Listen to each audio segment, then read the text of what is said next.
Chapter 161. Just as he was staring at her, Karen opened her eyes. Their eyes met. "Are you done with your work?" she asked sleepily. "Karen?" He called her name, and his voice trembled. "Huh?" She rubbed her eyes. "You were telling me earlier that you're pregnant with our child?" He paused for a long time before asking this simple question. Hearing what he said, Karen finally understood why his reaction was so calm. It turned out that this man was suspecting that he had heard it wrong. He must care about it so much that he had such a silly reaction. She didn't know what to reply. "Karen?"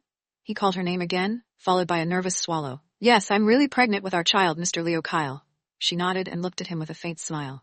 Hearing Karen's words, Kevin did not respond for a long time. He looked at her deeply. She couldn't figure out what he was thinking. He looked stunned, silly. She was unsure whether it was because he heard her say that she was pregnant, or that she called him Mr. Leo Kyle. "Mr. Leo Kyle?" Karen waved her hands in front of his eyes, then asked with a smile, "Are you unhappy hearing this news?" "No." He laid down on the bed by her side and instinctively wanted to reach out and pull her into his arms, but just when he realized that she was pregnant, he was worried that he might hurt her. He took back his hand and was so nervous that he did not know where to place it. It was the first time that she saw him flustered. Karen couldn't help but laugh. She turned over and rolled over to his side. As she was about to speak, she heard his harsh voice. "Lie still, don't move around." Karen blinked her eyes and said, "Hey, Mr. Kyle, you are favoring your child over your wife, aren't you?" Kevin was speechless. It was not that he favored the child more, but it's because his mother had suffered from complications when she gave birth to him. He was worried about her. Karen rested her head on his arm comfortably and sighed. "Mr. Kyle, don't worry too much. My baby and I will be strong." Kevin laid next to her. He didn't dare to move his stiff body, as if he would hurt her if he had any movements. Karen continued, "Don't tell the elders about my pregnancy for the time being. I heard that it could only be announced after the first 3 months." "Okay." It didn't matter if that sentence was true or not, he would just listen to her. "Go to bed then." She moved her body and put her face against his chest. "Good night, Mr. Leo Kyle." "All right." He nodded, but his body was still stiff, and he didn't dare to move. After a long while he asked, "Why do you suddenly believe that I'm Leo Kyle?" She thought he was just joking when he told her in the past. Why did she suddenly believe in it today? Her action and behaviors today made him feel different. Was she acting strangely because she found out that she was pregnant? "Because you are," she said with a grin. "You told me that you hated Leo very much." At that time, he was worried that she would not accept his identity easily. "I hated the so-called womanizer Leo Kyle, but the Leo Kyle I know is not that kind of person, so I will still treat you well. Don't worry." No matter who he was her husband, and she would accept him no matter what. She didn't expect to get something off of Leo Kyle. She could get all she wanted by working hard. That's why she could accept his identity easily. The reason was simple. Kevin was struggling to believe in her reasons. He gently patted her back and coaxed her to sleep like how he would do with a child. Karen was always sleepy recently. She fell asleep in the blink of an eye. However, Kevin couldn't sleep at all. Knowing that she was pregnant with their child, he began to overthink. Was it a boy or a girl? Would the child look more like him or her? He still hoped that it's a baby girl, a daughter who looked and have a personality like her. No matter how much she had been through, she could still be optimistic and happy. After thinking about it quite a while, his palm carefully touched her lower abdomen. Obviously, he couldn't feel anything, but it was as if he could feel a tiny heart beating inside. What a strange experience. Not long ago, he didn't even have the idea of getting married. He didn't expect that he would have a child after only a few months. There's a saying that mentioned how children are the legacy of parents' lives. So did it mean that their lives could live on? "Kevin?" Karen muttered in her sleep. "Huh?" Kevin held his breath and listened quietly, listening to what she wanted to say. "We'll be together forever, right?" Her voice was so soft, but Kevin heard it clearly. Although she couldn't see or hear anything, he still nodded and said, "Of course. As long as she's willing, of course, they would be together forever." He didn't know how she was thinking deep down in her heart, but he knew his thoughts clearly. When he decided to marry her, this idea was already in his mind, firm as a rock. He had never hesitated. The next day, Karen woke up early. She instinctively looked at the window when she opened her eyes, but did not see Kevin, who usually sits by the window reading the newspaper in his neat outfit. "You're awake." His voice suddenly came from above her head. When she turned around, she saw that he was lying beside her in his pajamas. "Aren't you busy today?" Ever since they were married, this was the first time she woke up with him still lying beside, except for the time when he had fever. "I'm on leave today," he said. "It's so early in the year, and you're taking a day off. We have several months to go in the future. Don't you have to go to work every day?" Karen knew the reason he didn't go to work right after she heard it. It was good news expecting a baby, but she didn't want him to think too much about it, and she didn't want it to affect his work. "I'm happy today," he said. Although he said that he was happy, his expression was still as calm as before. No one could tell that he's happy. I'll go to work. She didn't want to quit the job just because she was pregnant. She had to work hard to raise the baby. She would never be a homemaker that only depended on her husband. It's okay, I'll accompany you there, he said. Karen, he sincerely wanted her to feel bad about it. As the CEO of Rovio Corporation, he still accompanied her to work. The money she earned was not even a tenth of what he earned. He pressured her with his actions so that she could stay at home obediently and not go to work. Chapter 162. Up until now, Karen glared at him and said, I don't need you to come with me. You can do your own thing. In fact, he really wanted to tie her up with him, but he knew her too well. She saw work as a priority. If he forced her to not go to work, she would be unhappy. The last he wanted to do was to make her unhappy. After thinking through the whole night, he came up with an idea that he thought it was a good idea. He could accompany her to work so that he could look after her all the time. Karen pulled the quilt away and quickly sat up. Then she heard Kevin's nervous voice. Karen, slow down. His big palm held her waist in time, preventing her from moving. Mr. Kyle, being pregnant is not as terrible as you think. She felt that he was silly. She made him so nervous by just making a move. There would be several months ahead of being pregnant in the future. How could they live like this? He opened his mouth but said nothing. He withdrew his hand slowly. Karen got off the bed from the other side and walked towards the bathroom. Just after 2 steps, Kevin was already behind her. He followed her to the door of the bathroom and had no intention of stopping. Karen looked back at him and said, Mr. Kyle, I'm going to wash my face and brush my teeth. The bathroom floor is slippery. I'll come with you. I need to use the toilet. Do you still want to accompany me? Yes. He nodded. Yes? She regretted telling him about the pregnancy. She should have waited for a few more months and told him when she couldn't keep it as a secret anymore. Karen took a deep breath and tried to explain to him, Mr. Kyle, the thing about pregnancy is really not as horrible as you think. You should believe in me. I will be careful and protect your child from any incident. I'll wait for you at the door then. She didn't want to give in, so he had to take a step back. Karen glanced at him again, shook her head helplessly, finally walked into the bathroom. This man was really an idiot in life. When she came out of the bathroom, he was still guarding at the door, as she'd assume.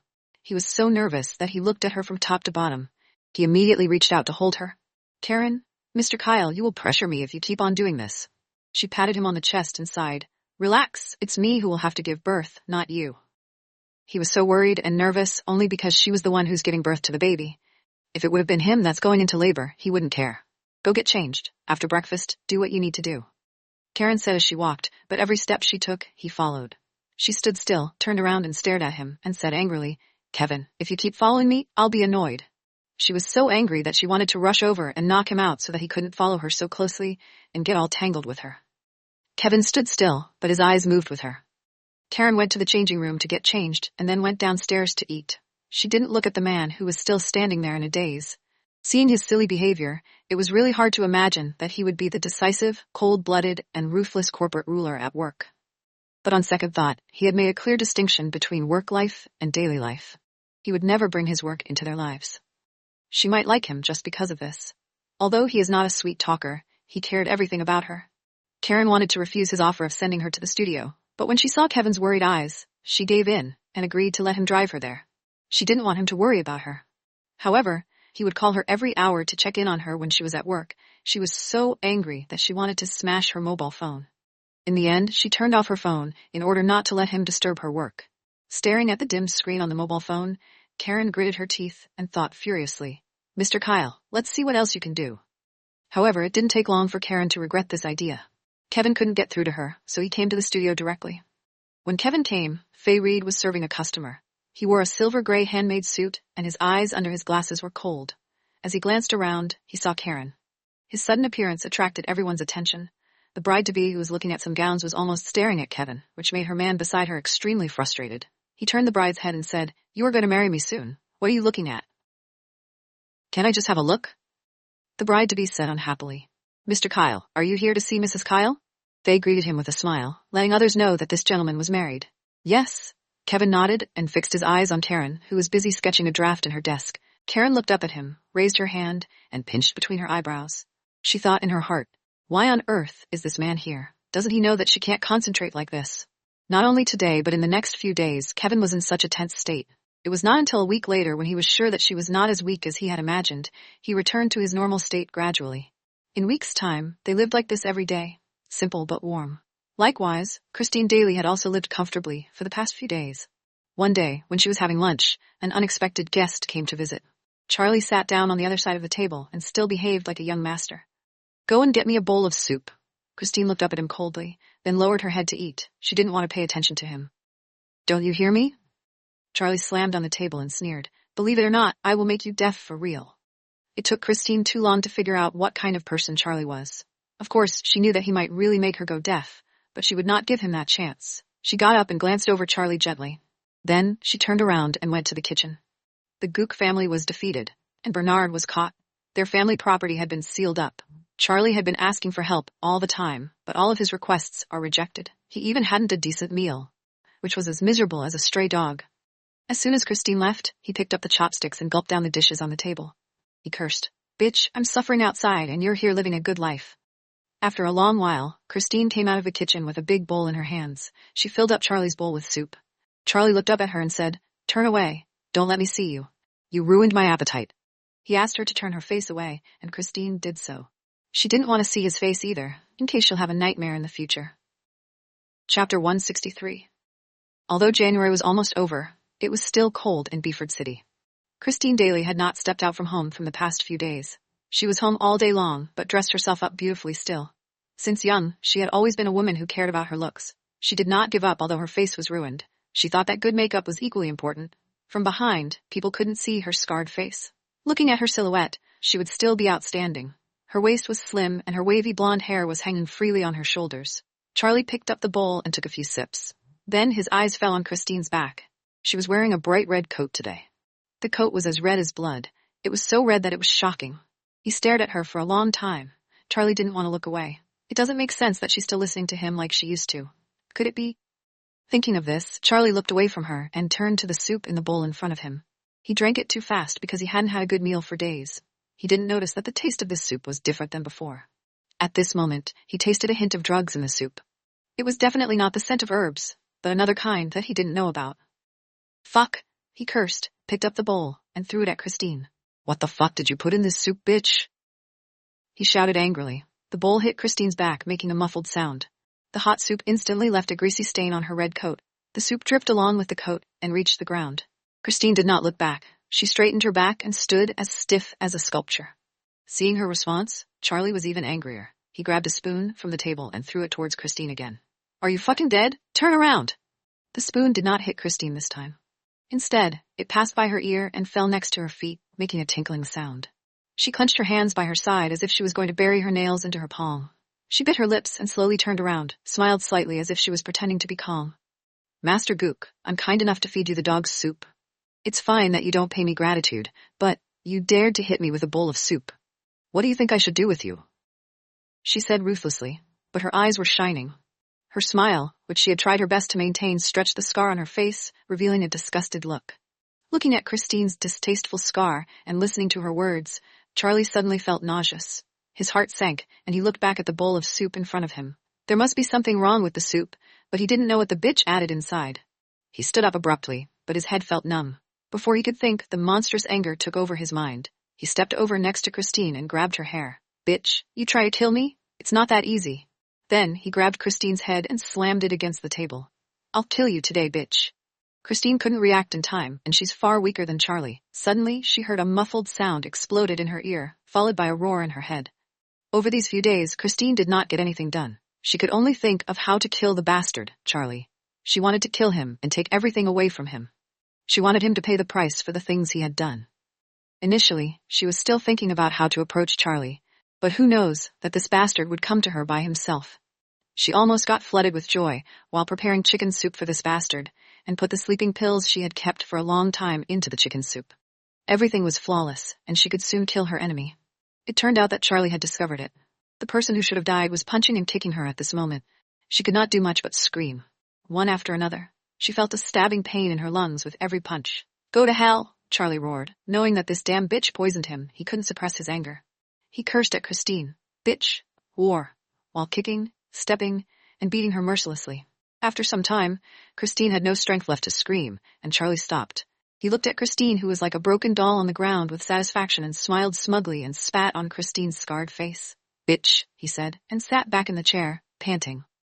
This violent fight had used up a lot of his strength, and the half bowl of chicken soup with sleeping pills that he had just eaten gradually worked.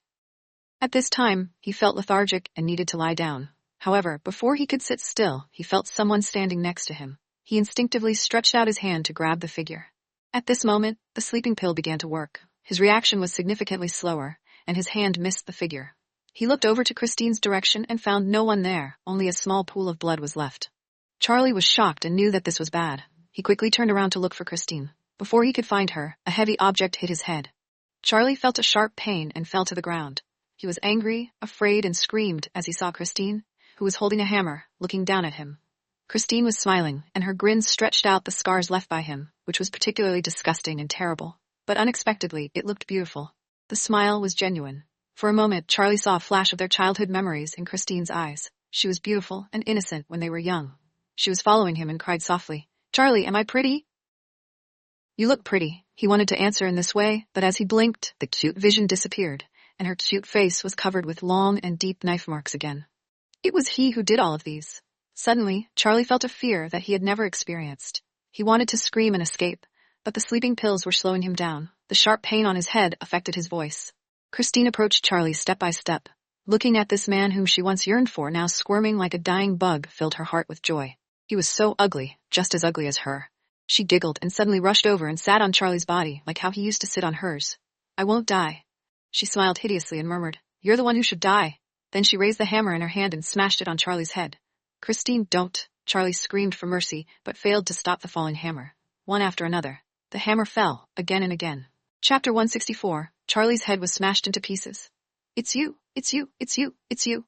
Every time Christine Daly hit with all her strength, she roared. Blood splattered on her face and splashed into her eyes. Everything was blood red.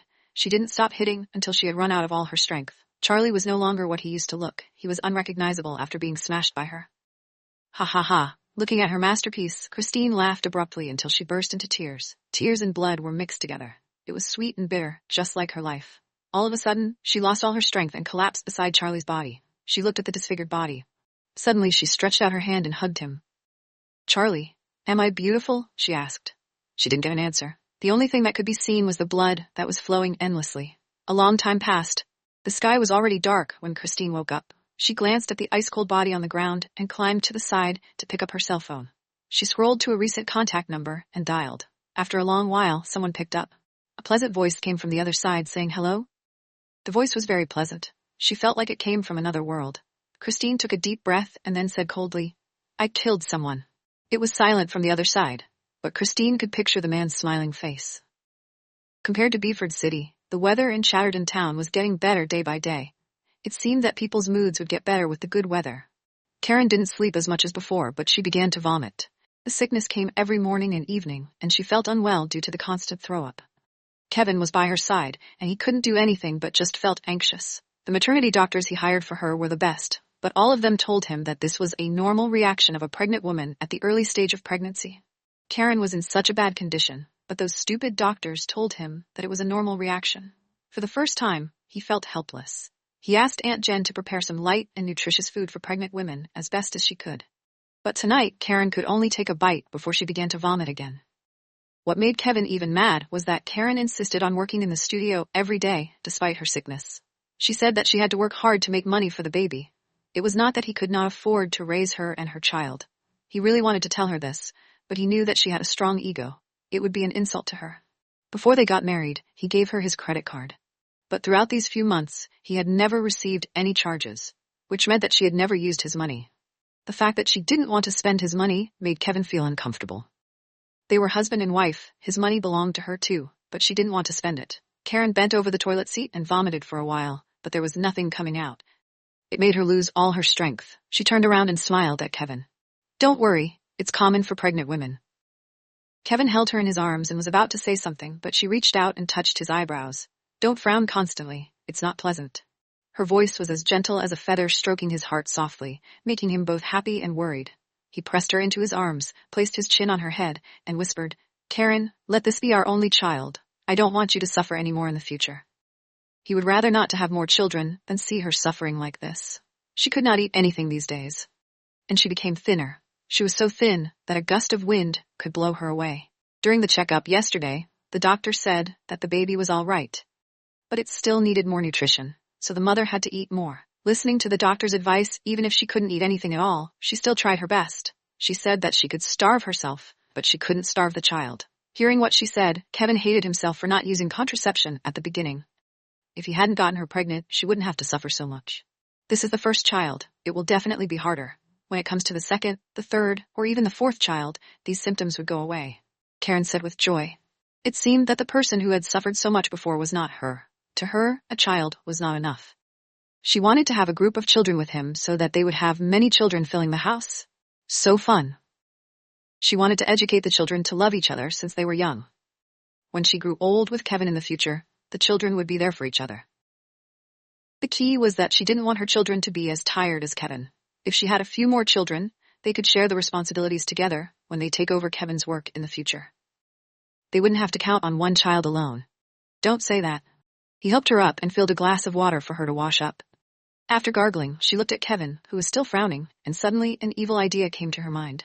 She pouted and smiled cunningly. "Mr. Kyle, give me a kiss." She knew that Kevin was a germaphobe. She was certain that he would not kiss her because she had just vomited.